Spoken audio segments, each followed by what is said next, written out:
I'm pleased to give the floor to the first speaker in my list, United Nations Watch.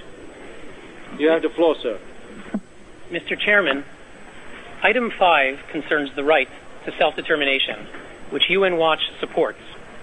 But are the states that monopolize this item to attack Israel truly concerned for this international human right? Israel, which is again trading land in the hope for peace, has officially recognized Palestinian self-determination in the roadmap and elsewhere. What then can be gained by resolutions and rhetoric asserting that which has already been accepted?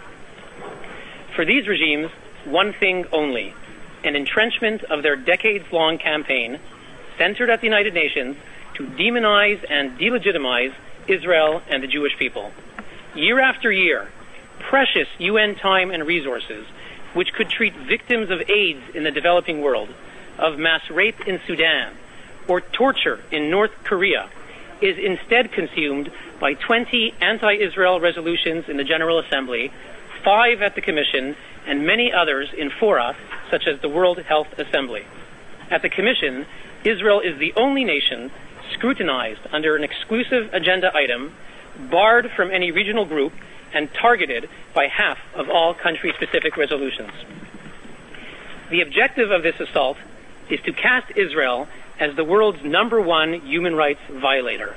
An automatic majority votes yes to the resolutions, giving them a veneer of international credibility, and a false image is sold to the world. This campaign is pernicious and should outrage all who believe in equality, peace, and human rights.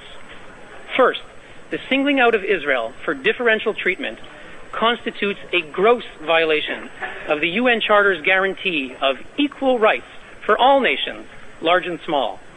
As Secretary General Annan said this week, UN bias against the Jewish state represents a long-standing anomaly that must be corrected.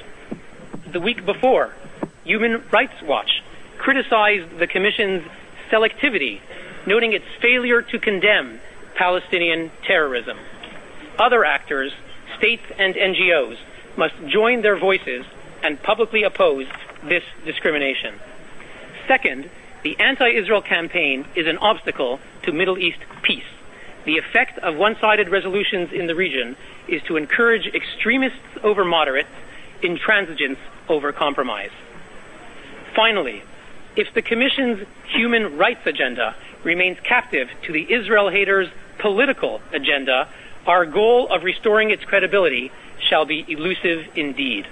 Mr. Chairman, at the dawn of a new era of reform, will this Commission address the world's urgent violations, or will yet another year of cynical diversions subvert the principles of equality, peace, and human rights?